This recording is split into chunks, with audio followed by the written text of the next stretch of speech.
যথা পদ্মসনাতা বিপুল কটিজটি পদ্মপত্রায় পক্ষী গম্ভীরাবর্তনাভীতনভরণবিতা শুভ্রবস্ত্র পরিয়া লক্ষ্মী দেবী গজেন্দ্রমণিগণ খচিতি স্নাবিতাং হেমকুম্ভৈ দ্বিতীয় পদ্মহস্তা বসতি মনকে সর্বমঙ্গল্য যুক্তা জগজ্জননী মা মহালক্ষ্মী নারায়ণ জগନ୍ନାଥ ବଳଭଦ୍ର ସୁଭଦ୍ରା ଆଜି ଦିନର ଇଷ୍ଟ ଦେବତା ଶୁକ୍ର ଦେବତା ଏବଂ ତାଙ୍କ ଇଷ୍ଟଦେବୀ କମଳା ଦେବୀ ଯେଉଁମାନେ ଆଜିର ଏହି ଆଷ୍ଟ୍ର ସମ୍ବାଦର ଦୈନିକ ରାଶିଫଳ କାର୍ଯ୍ୟକ୍ରମକୁ ଦେଖୁଛନ୍ତି ଶୁଣୁଛନ୍ତି ସେମାନଙ୍କର ପାଇଁ ଆଜିର ଦିନଟି ସୁଖ ସମୃଦ୍ଧି ମାନସିକ ପାରିବାରିକ ଶାନ୍ତି ଉତ୍ତମ ସ୍ୱାସ୍ଥ୍ୟ ଓ ସମୃଦ୍ଧିର ଦିନ ହେଉ ଏହା ହିଁ ଜଗନ୍ନାଥଙ୍କ ପାଖରେ କାମନା କରି ଆରମ୍ଭ କରୁଛୁ ଆଜିର ଆମର ଦୈନିକ ରାଶିଫଳ କାର୍ଯ୍ୟକ୍ରମ।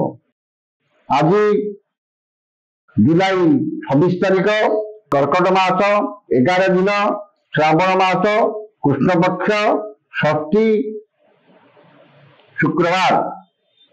আজির রাশি নক্ষত্র উত্তর ভাদ্র মীন। উত্তর ভাদ্র নক্ষত্র অপরাহ্ন 2টা 30 মিনিট পর্যন্ত রহবে এবং এরপরে রেবতী নক্ষত্র ভোগ ହେବ। ষষ্ঠী তিথি যোগু পিতা দ্রব্য খাଇବା ମନା, ଖାଇଲେ ପଶୁ ଯୋନିରେ ଜନ୍ମ। ଏ ଥିଲା ଆଜିର ପଞ୍ଜିକା। ଏହାପରେ ଜାଣିନେବା ଆମର 12ଟି ରାଶିର ଦୈନିକ ରାଶିଫଳ କେମିତି କଟିବ 12ଟି ରାଶିର ବ୍ୟକ୍ତିମାନଙ୍କର ଆଜିର ଦିନଟି। ପ୍ରଥମ ରାଶି ମେଷ ରାଶି, ଦ୍ୱାଦଶ ଚନ୍ଦ୍ର ଏବଂ ଘାତ ତିଥି। ଦ୍ୱାଦଶ ଚନ୍ଦ୍ର ଓ ଘାତ ତିଥି ଯୋଗୁଁ ସମସ୍ତ କର୍ମରେ ଶୁଭ ଫଳ ମିଳିଲେ ମଧ୍ୟ ମନ ଅସ୍ଥିର ଓ ବିଷାଦଗ୍ରସ୍ତ ରହିବ ଏବଂ ସାମାନ୍ୟ ଶାରୀରିକ ପୀଡ଼ା ଭୋଗିବେ। ଆୟ ଠାରୁ ବ୍ୟୟ ବହୁତ କମ୍ ରହିବ ଏବଂ ଅର୍ଜିତ ଆୟର କିଛି ଅଂଶ ସଞ୍ଚୟରେ ବିନିଯୋଗ କରିବେ। ସମସ୍ତ କର୍ମରେ ଠିକ୍ ନିଷ୍ପତ୍ତି ନେବେ ଏବଂ ସୁଚିନ୍ତିତ ପଦକ୍ଷେପ ନେବେ। ବାଣିଜ୍ୟ ବ୍ୟବସାୟ ଓ ପରିବହନରେ ଆୟ ଅତି ଉତ୍ତମ ହେବ ଏବଂ ଅର୍ଜିତ ଆୟର କିଛି ଅଂଶ ସଞ୍ଚୟରେ ବିନିଯୋଗ କରିବେ। କର୍ମରେ ଆଶା ଠାରୁ ଅଧିକ ସଫଳତା ଏବଂ ସମସ୍ତ ଅଟକିଥିବା କାମ ଏବଂ ବନ୍ଦ ହୋଇଥିବା କାମ ସଫଳତାର ସହ ସମ୍ପାଦନ କରିବେ। ଯେଉଁମାନଙ୍କର ଅଶ୍ୱିନୀ ଓ କୃତ୍ତିକା ମେଷ ସେମାନେ ସୁଫଳ ପାଇବେ। ଶୁଭ ରଙ୍ଗ ଲାଲ, ସଂଖ୍ୟା 3, ଆରାଧନା ମା ଚଣ୍ଡୀ। ବୃଷ ରାଶି, ଏକାଦଶ ଚନ୍ଦ୍ର ଶୁକ୍ର 12 ଏବଂ ଶନି ବୁଧ ଉଭୟଙ୍କ ନକ୍ଷତ୍ର ଭୋଗ ହେଉଥିବାରୁ ଅସମ୍ଭବକୁ ସମ୍ଭବ କରିବାରେ ସମର୍ଥ ହେବେ। ସମସ୍ତ ଆଶା ଆକାଂକ୍ଷା ଅଭିଳାଷ ପୂର୍ଣ୍ଣ ହେବ ଏବଂ ସମସ୍ତ ଇଚ୍ଛିତ ପଦାର୍ଥ ଏବଂ ଯୋଉଟା ଆପଣ ଚାହୁଁଛନ୍ତି ସେ ଆଜିକା ହାତ ପାନ୍ତରେ ଉପଲବ୍ଧ ହେବ। ଆର୍ଥିକ ସ୍ଥିତିରେ ଉନ୍ନତି, ବ୍ୟବସାୟରେ ପ୍ରଗତି ଏବଂ ସମସ୍ତ ସ୍ଥିତିରେ ଉନ୍ନତି ପରିଲକ୍ଷିତ ହେବ। ନୂତନ ଆୟର ବଣ୍ଟା କରିବ, ଆକସ୍ମିକ ଧନ ଲାଭ, କୌଣସି ବିଶେଷ ସୂତ୍ରରୁ ଧନ ପ୍ରାପ୍ତି ଏବଂ ହୃତ ଧନ ବା ଯୋଉ ଧନ ହଜି ଯାଇଛି ତାକୁ ଫେରି ପାଇବେ। ବାଣିଜ୍ୟ ବ୍ୟବସାୟ ଓ ପରିବହନରେ ଆୟ ଅତି ଉତ୍ତମ ହେବ ଏବଂ ନୂତନ ବ୍ୟବସାୟ ପାଇଁ ଚୁକ୍ତିବଦ୍ଧ ହେବେ। କର୍ମରେ ଆଶା ଠାରୁ ଅଧିକ ସଫଳତା ଏବଂ ଉଚ୍ଚ ସମ୍ମାନ, ଉଚ୍ଚ ପଦବୀ ପ୍ରାପ୍ତ ହେବ। ଯେଉଁମାନଙ୍କର କୃତ୍ତିକା ଓ ମୃଗଶିରା ବୃଷ ସେମାନେ ଅତ୍ୟଧିକ ଶୁଭଫଳ ପାଇବେ। ଶୁଭ ରଙ୍ଗ ଧଳା, ସଂଖ୍ୟା 12, ଆରାଧନା ମା କମଳା। ମିଥୁନ ରାଶି, ଦଶମ ଚନ୍ଦ୍ର ଶୁକ୍ର 12 ଏବଂ ଶନି ବୁଧ ଉଭୟଙ୍କ ନକ୍ଷତ୍ର ଭୋଗ ହେଉଥିବାରୁ ନୂତନ କର୍ମ ଆରମ୍ଭ କରିପାରନ୍ତି କିମ୍ବା ନୂତନ ନିଯୁକ୍ତିର ଖବର ମିଳିପାରେ। କର୍ମ ପ୍ରତି ଆନ୍ତରିକତା, ଏକାଗ୍ରତା ଅଧିକ ରହିବ ଏବଂ ସମସ୍ତ କର୍ମରେ ଆପଣଙ୍କର ତତ୍ପରତା ଓ ସମୟାନୁବର୍ତ୍ତିତା ପ୍ରକାଶ ପାଇବ। ଆଜି ସମସ୍ତ କର୍ମ ଆପଣଙ୍କ ପାଇଁ ସହଜ ହେବ ଏବଂ ସମସ୍ତ କର୍ମରେ ଆଶା ଠାରୁ ଅଧିକ ସଫଳତା ମିଳିବ। ବାଣିଜ୍ୟ ବ୍ୟବସାୟ ଓ ପରିବହନରେ ଆୟ ମଧ୍ୟମ ହେବ। ମନରେ ପ୍ରସନ୍ନତା, ଶରୀରରେ ସୁସ୍ଥତା ଏବଂ ପରିବାରର ସୁଖ ଶାନ୍ତି ଅତୁଟ ରହିବ। ଯେଉଁମାନଙ୍କର ମୃଗଶିରା ଓ ପୁନର୍ବସୁ ମିଥୁନ ସେମାନେ ଉପକୃତ ହେବେ। ଶୁଭ ରଙ୍ଗ ସବୁଜ, ସଂଖ୍ୟା 4, ଆରାଧନା ମା ଛିନ୍ନମସ୍ତା। କର୍କଟ ରାଶି, ନବମ ଚନ୍ଦ୍ର କୃଷ୍ଣ ପକ୍ଷ ଏବଂ ଘାତ ତିଥି ଯୋଗୁଁ ଗୁରୁଜନଙ୍କ ସହ ବିବାଦ, କ୍ଷମତାଶାଳୀ ବ୍ୟକ୍ତିଙ୍କ ସହ ଶତ୍ରୁତା ଏବଂ ରାଜନୈତିକ ବ୍ୟକ୍ତିଙ୍କର ଆକ୍ରୋଶର ଶିକାର ହେବେ। ଉନ୍ନତିମୂଳକ କର୍ମରେ ବାଧା ଏବଂ ଧାର୍ମିକ କର୍ମରେ ବିଘ୍ନ ଦେଖାଦେବ। ଅପମାନ, ଅପଯଶ, ଅପନିନ୍ଦା ମିଳିବ ଏବଂ ପରିବାରରେ ଅଶାନ୍ତିର ବାତାବରଣ ରହିବ। ବାଣିଜ୍ୟ, ବ୍ୟବସାୟ, ପରିବହନରେ ମାନ୍ଦାବସ୍ଥା ଲାଗି ରହିବ ଏବଂ ଆର୍ଥିକ ସଙ୍କଟ ଉପୁଜିବ। କର୍ମରେ ବିଫଳତା, ସହକର୍ମୀଙ୍କ ସହ ବିବାଦ ଓ ପଦସ୍ଥ ଅଧିକାରୀଙ୍କର ରୋଷର ଶିକାର ହେବେ। ଯେଉଁମାନଙ୍କର ପୁଷ୍ୟା ଓ ଅଶ୍ଳେଷା କର୍କଟ, ସେମାନେ ସତର୍କତା ଅବଲମ୍ବନ କରିବେ। ଶୁଭ ରଙ୍ଗ ଧଳା, ସଂଖ୍ୟା 5, ଆରାଧନା ମା ସମଲେଶ୍ୱରୀ। ସିଂହ ରାଶି, ଅଷ୍ଟମ ଚନ୍ଦ୍ର ଓ ଶନିଙ୍କ ନକ୍ଷତ୍ର ଭୋଗ ହେଉଥିବାରୁ ମନରେ ବିରକ୍ତି ଭାବ ଓ ଚିଡ଼ିଚିଡ଼ା ଫଳ ପ୍ରକାଶ ପାଇବ। ଆର୍ଥିକ ସ୍ଥିତି ବିଗିଡ଼ିଯିବ ଏବଂ ସାମାନ୍ୟ ଶାରୀରିକ ପୀଡ଼ା ଭୋଗିବେ। ଉଚିତ କର୍ମରେ ବିଚ୍ୟୁତ ହୋଇ ଅନୁଚିତ କର୍ମରେ ଆଗ୍ରହ ରଖିବେ ଏବଂ ବିନା କାରଣରେ ବହୁତ ବ୍ୟସ୍ତ ରହିବେ। ବାଣିଜ୍ୟ, ବ୍ୟବସାୟ ଓ ପରିବହନରେ ଆୟ ଠାରୁ ବଦଖର୍ଚ୍ଚ 2 ଗୁଣ ଅଧିକ ହେବ। କର୍ମରେ ବିଫଳତା, ବାଧାବିଘ୍ନ ଓ ଅଯଥା ବିଳମ୍ବ ଦେଖାଦେବ। ଯେଉଁମାନଙ୍କର ପୂର୍ବ ଫାଲ୍ଗୁନୀ ଓ ଉତ୍ତରା ଫାଲ୍ଗୁନୀ ସିଂହ, ସେମାନେ ସତର୍କତା ଅବଲମ୍ବନ କରିବେ। ଶୁଭ ରଙ୍ଗ ଲାଲ, ସଂଖ୍ୟା 11, ଆରାଧନା ମା ମାଣିକେଶ୍ୱରୀ। କନ୍ୟା ରାଶି, ସପ୍ତମ ଚନ୍ଦ୍ର, ଶୁକ୍ର 12, ଶନିଙ୍କ ନକ୍ଷତ୍ର ଏବଂ ବୁଧଙ୍କ ନକ୍ଷତ୍ର ଉଭୟ ଭୋଗ ହେଉଥିବାରୁ ମୂଲ୍ୟବାନ ଧାତୁ, ଭୂମି, ବସନ ଭୂଷଣ ଓ ସୌଖିନ ଘରୋଇ ଉପକରଣ କ୍ରୟ କରିପାରନ୍ତି। ମନରେ ପ୍ରସନ୍ନତା, ଦାମ୍ପତ୍ୟ ଜୀବନରେ ମଧୁରତା, ଚାଲିଚଳନରେ ସଂଯମତା, ବଚନରେ ମଧୁରତା ଏବଂ ପରିବାର ପ୍ରତି ଅଧିକ ଯତ୍ନବାନ ହେବେ। ବାଣିଜ୍ୟ, ବ୍ୟବସାୟ ଓ ପରିବହନରେ ଆୟ ଅତି ଉତ୍ତମ ହେବ।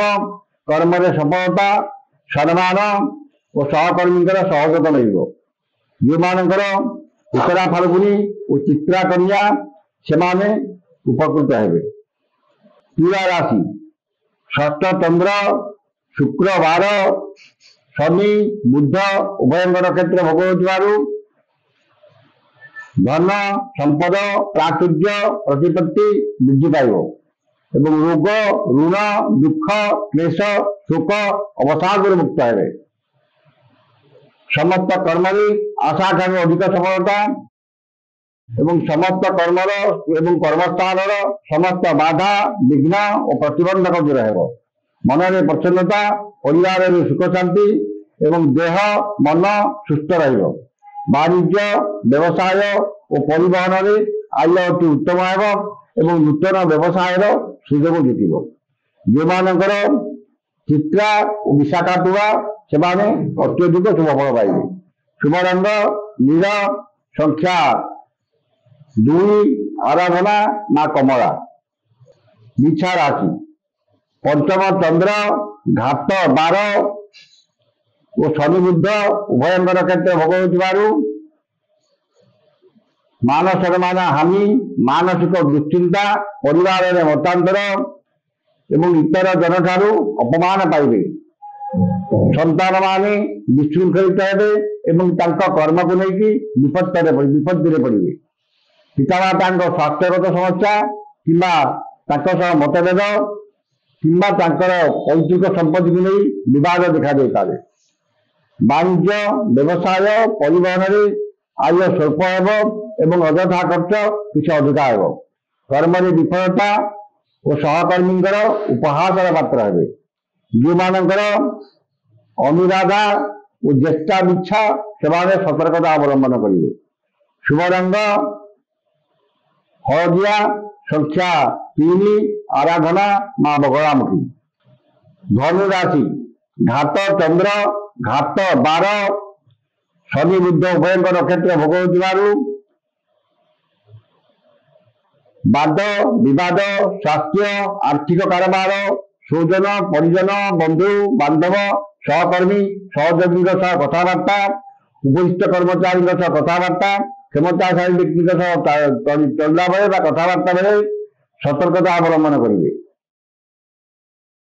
ଧନ କ୍ଷତି, ମାନସିକ ଅସ୍ଥିରତା, ପରିବାରରେ ମନୋମାଳିନ୍ୟ, ଯାନବାହନରେ ଖର୍ଚ୍ଚାନ୍ତ, ଆର୍ଥିକ ଠକାମୀ ଓ ମାଜି ମୋକଦ୍ଦମାରେ ପଡ଼ିପାରନ୍ତି। ବାଣିଜ୍ୟ ବ୍ୟବସାୟରେ କ୍ଷତି ଓ ପରିବହନ ବ୍ୟବସାୟରେ ବିପର୍ଯ୍ୟୟ ଘଟିବ। କର୍ମରେ ବିଫଳତା ଓ ସହକର୍ମୀଙ୍କର ବିରୋଧର ଶିକାର ହେବେ। ଯେଉଁମାନଙ୍କର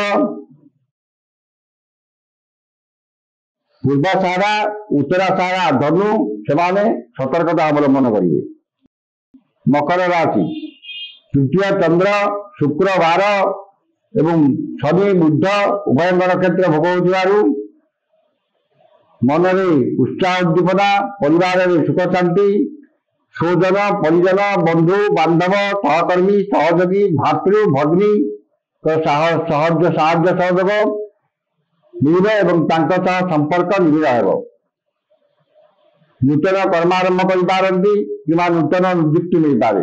ମନରେ ଦୃଢ଼ ଇଚ୍ଛାଶକ୍ତି, ଆତ୍ମବିଶ୍ୱାସ ବୃଦ୍ଧି ପାଇବ ଏବଂ ସମସ୍ତ କର୍ମରେ ସୁଚିନ୍ତିତ ପଦକ୍ଷେପ ନେବେ।